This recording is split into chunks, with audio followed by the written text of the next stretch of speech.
¿Cómo describe la Biblia la creación del hombre? ¿Cómo describe la Biblia la creación del hombre?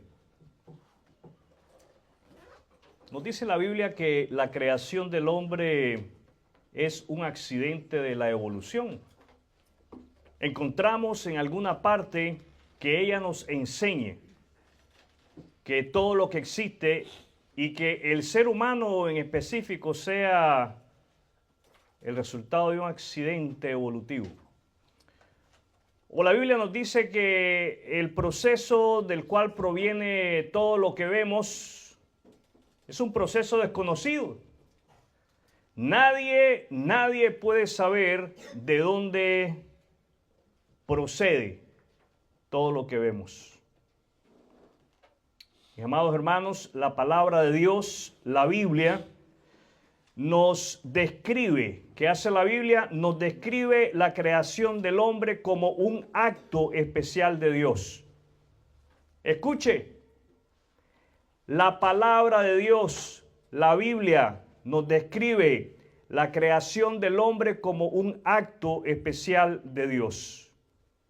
El título de la lección de esta noche es La creación del hombre. La creación del hombre. Ese es el título de la lección, la creación del hombre. Y la palabra de Dios, el libro al cual nosotros le llamamos Biblia, nos revela que el hombre no es el producto de la casualidad ni de procesos naturales sin propósito. No somos un accidente. Y nosotros tenemos que afirmar que no somos un accidente. Y tenemos que vivir como resultado de ello. No podemos vivir como que somos un accidente. Si nosotros caemos en la trampa de pensar de que somos el resultado de un proceso natural sin propósito, vamos a vivir de esa manera. Vamos a vivir sin el propósito eterno, definido por Dios en su palabra para los hombres. Abra su Biblia en Génesis capítulo 1, y vamos a hacer lectura en los versículos 26 y 27. Génesis capítulo 1, versos 26 y 27. Vamos a ver qué es lo que Génesis 1, 26 y 27 nos declara, nos enseña, nos afirma en relación a la creación del hombre. Leo de la palabra de Dios, le ruego y le invito a que me siga en la lectura de la palabra.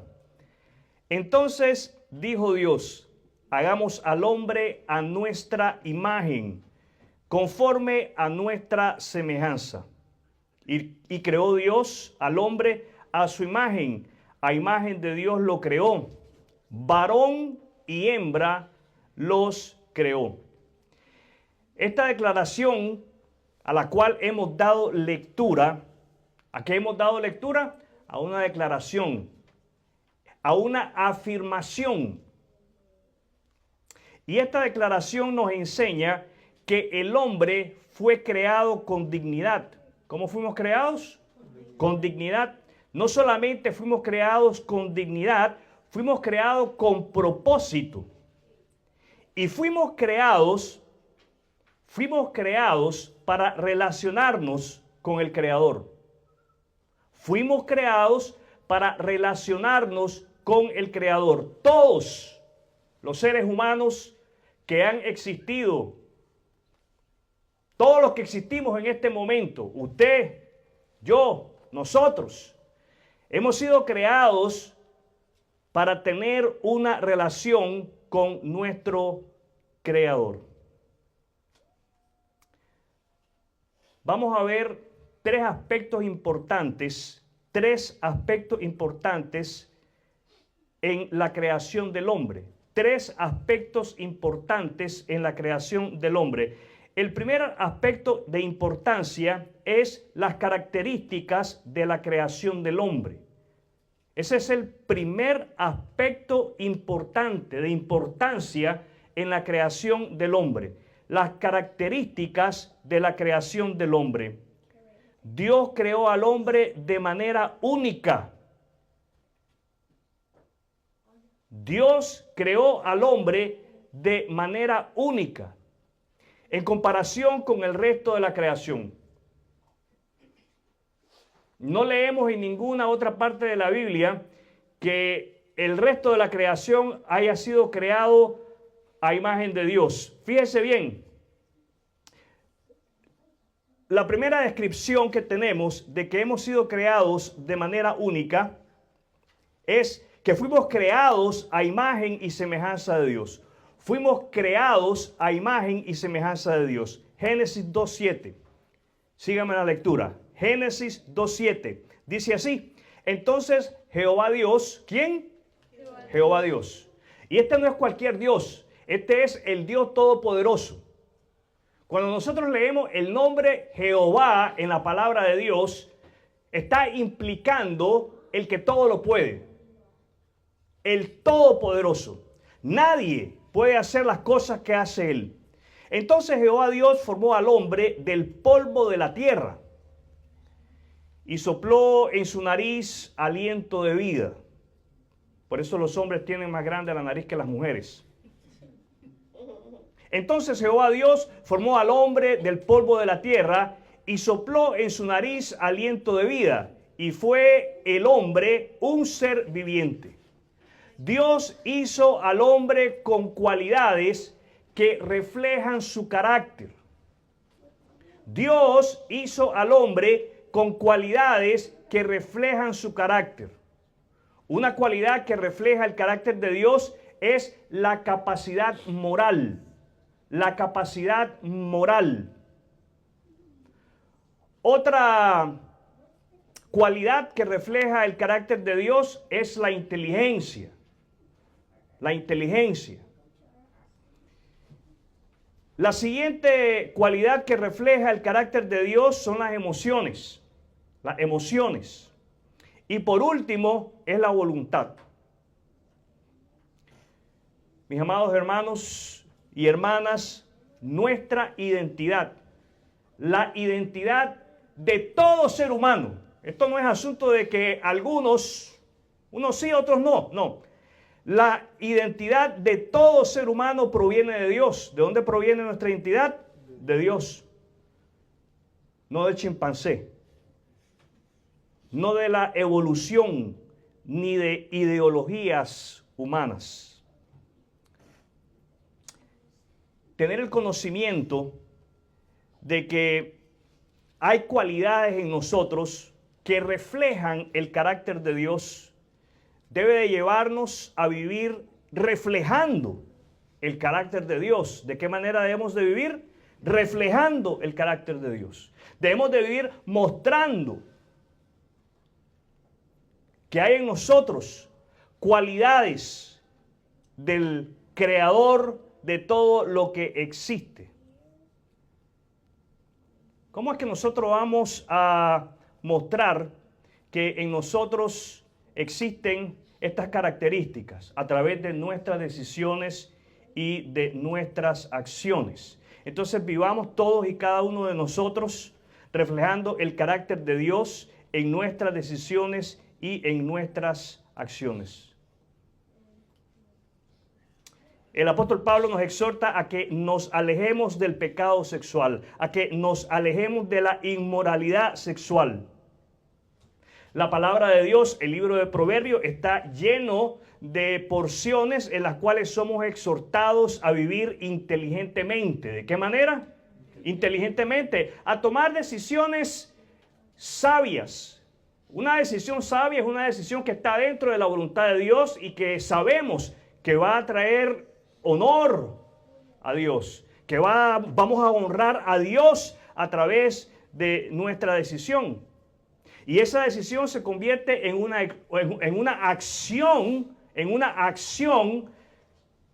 que glorifica el nombre de Dios y muestra que Dios está presente en nosotros. Entonces decidamos hacer lo bueno delante de Dios. ¿Qué tenemos que decidir? Hacer lo bueno delante de Dios. Sometamos todas nuestras emociones, Sometamos todos nuestros sentimientos a Dios.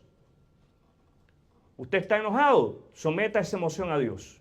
Usted está amargado, someta esa emoción a Dios. Usted está confundido, someta esa emoción a Dios. Usted tiene miedo, someta esa emoción a Dios. Sometamos todas nuestras emociones a Dios. Tenemos dudas, sometamos esa emoción a Dios. Vivamos para cumplir la voluntad buena y perfecta de Dios. ¿Para qué debemos de vivir? Para cumplir la voluntad buena y perfecta de Dios.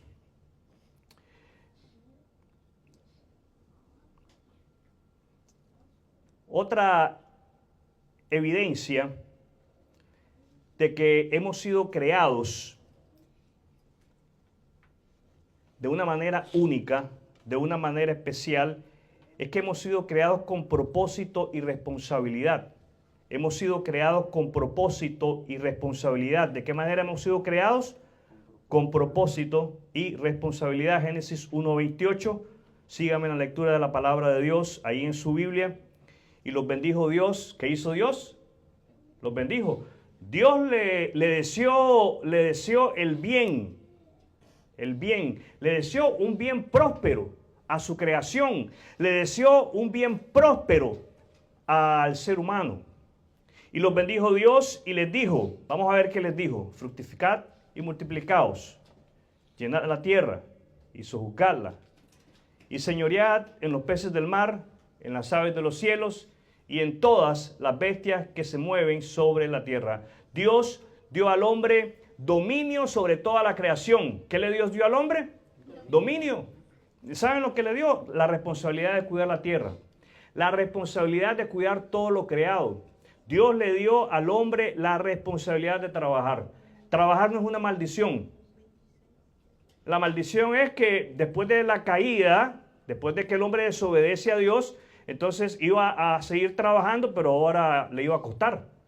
Esa es la maldición. Ahora iba a sudar. Antes de que el hombre desobedeciera a Dios, no había necesidad de desodorante. Después sí. Después de que inventaron Jafra. Antes no había necesidad de nada de eso. Teníamos la responsabilidad de cuidar lo creado. Los seres humanos fuimos creados para glorificar a Dios. ¿Para qué fue creado usted? Para glorificar a Dios. ¿Para qué fue creado usted? Y no solamente fuimos creados para glorificar a Dios, fuimos creados para administrar su creación, para poner orden en lo creado. Usemos entonces nuestros talentos y recursos, hagamos uso de nuestra inteligencia y de nuestras habilidades para honrar a Dios en todo lo que hacemos. Para honrar a Dios en todo lo que hacemos. Nuestro segundo punto importante, nuestra segunda lección importante en este tema de la creación del hombre, nuestro segundo punto importante es el patrón para la creación del hombre. El patrón para la creación del hombre. Dios estableció un modelo único para la humanidad. ¿Cómo es el modelo para los seres humanos? Es único. Primero, unidad en la diversidad. Unidad en la diversidad. Hombre y mujer. Génesis 1:27. Y creó Dios al hombre a su imagen, a imagen de Dios lo creó, varón y hembra. Varón y hembra. Y si usted puede en su Biblia subraye, varón y hembra lo creó. Dios creó a la humanidad con dos sexos complementarios.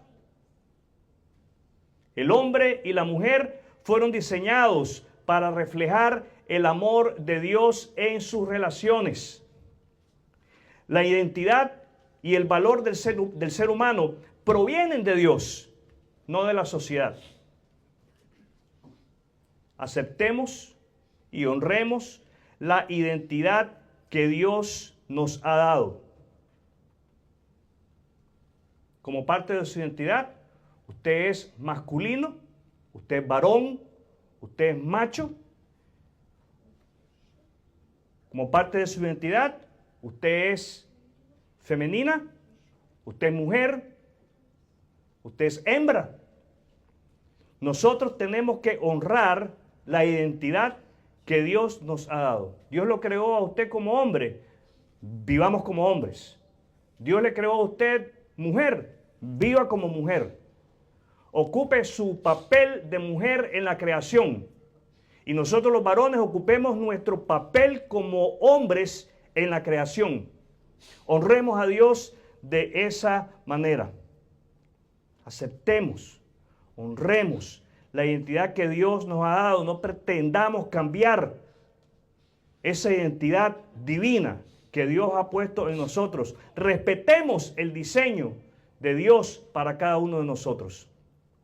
Algo que nosotros podemos apreciar también en este segundo punto, en esta segunda lección sobre el patrón para la creación del hombre, es que el hombre fue creado como un ser tripartito.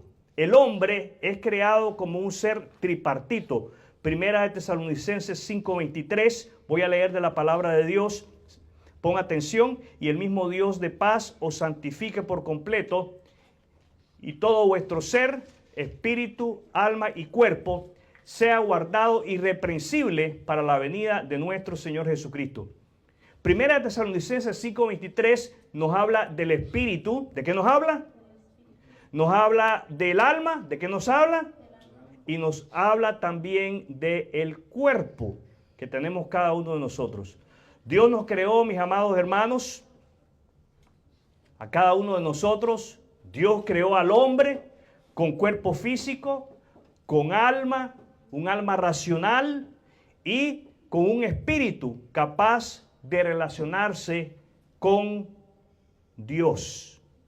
Nuestra vida debe de estar alineada con Dios en todas sus dimensiones, no en algunas, sino que en todas.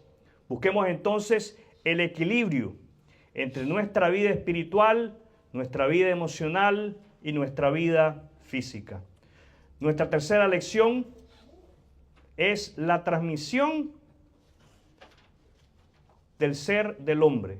La transmisión del ser del hombre. Dios no solo creó al primer hombre, sino que estableció la forma en que la vida se transmitiera. Vamos a ver que Dios es la fuente de la vida. Génesis 5, del 1 al 5. Este es el libro de las generaciones de Adán. El día en que creó Dios al hombre, a semejanza de Dios lo hizo.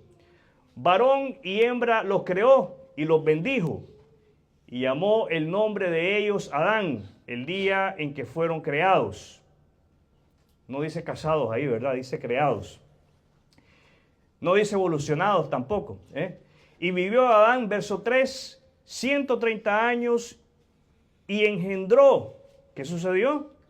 Engendró, se procreó y engendró un hijo a su semejanza, conforme a su imagen, y llamó su nombre Set. Y fueron los días de Adán después que engendró a Set 800 años y engendró hijos e hijas. ¿Cuántos? No dice, pero fueron un montón. Lo suficientes como para poblar la tierra. Y fueron todos los días que vivió Adán 930 años y murió. El pasaje al cual acabo de dar lectura en Génesis 5 del 1 al 3 nos enseña que Adán engendró hijos a su semejanza. Se parecían a él, pero con la naturaleza caída. Romanos 5:12 dice así: por tanto, como el pecado entró en el mundo por un hombre, y por el pecado la muerte, así la muerte pasó a todos los hombres, por cuanto todos pecaron. Lo que Romanos 5:12 hace es explicarnos que el pecado entró al mundo a través de Adán. ¿A través de quién entró el pecado? De Adán. No le eche la culpa a Eva. Fíjese bien. No le eche la culpa a Eva. Dice Adán, a través del hombre, a través de los dos, afectando a toda la humanidad. Aunque fuimos creados a imagen de Dios, el pecado ha corrompido esa imagen. ¿Qué ha hecho el pecado? Corromper la imagen en la cual fuimos creados. Solo en Cristo, solamente en Cristo podemos ser restaurados a la verdadera imagen de Dios. ¿Quién puede restaurarnos? Cristo. Aunque Dios nos creó a su imagen, el pecado distorsionó esa imagen en nosotros. Cristo, diga conmigo, Cristo vino al mundo para restaurarla. Colosenses 3:10 dice así: y revestido del nuevo hombre, el cual conforme a la imagen del que lo creó se va renovando hasta el conocimiento pleno. Jesús murió y resucitó para que podamos ser restaurados a la imagen de Dios a través de la fe en Él. Si aún usted no ha confiado en Jesucristo, hoy es el día para hacerlo. Solo en Cristo podemos recuperar nuestra relación con Dios y vivir conforme a su propósito. Escúcheme bien. Dios nos creó con dignidad y propósito. ¿Cómo nos creó Dios? Con dignidad y propósito. La identidad de todo ser humano, nuestra identidad, hombre y mujer, están en Cristo. No en el pecado, ni en ideologías humanas. Lo que el hombre tenga que decirnos, tenemos que filtrarlo por la palabra de Dios. Solo a través de Jesús podemos ser restaurados a la imagen de Dios. Necesitamos entonces hacernos un compromiso. ¿Qué necesitamos? Hacernos un compromiso. El compromiso que necesitamos hacernos es el de vivir reflejando la imagen de Dios en todo lo que hacemos. Hermano, hermana, este es un compromiso serio y necesitamos de la ayuda del Espíritu Santo de Dios para poder cumplirlo, para poder llevarlo a cabo. Necesitamos de la ayuda de Dios diariamente. Este compromiso es un compromiso que nos debemos de hacer diariamente. Diariamente debemos de proponernos que vamos a reflejar la imagen de Dios en nosotros. Es ahí la necesidad de que nosotros estemos unidos a Cristo. Las palabras de Jesús fueron: separados de mí, nada podéis hacer. Nada que cuente para la gloria de Dios. Nada que refleje, que muestre el carácter de Dios. Tenemos que estar en plena comunión con Cristo para que de esa manera podamos crecer a semejanza de Cristo y honrar su diseño para nuestra vida. Quiero invitarle a cerrar sus ojos. Vamos a tener un momento de oración.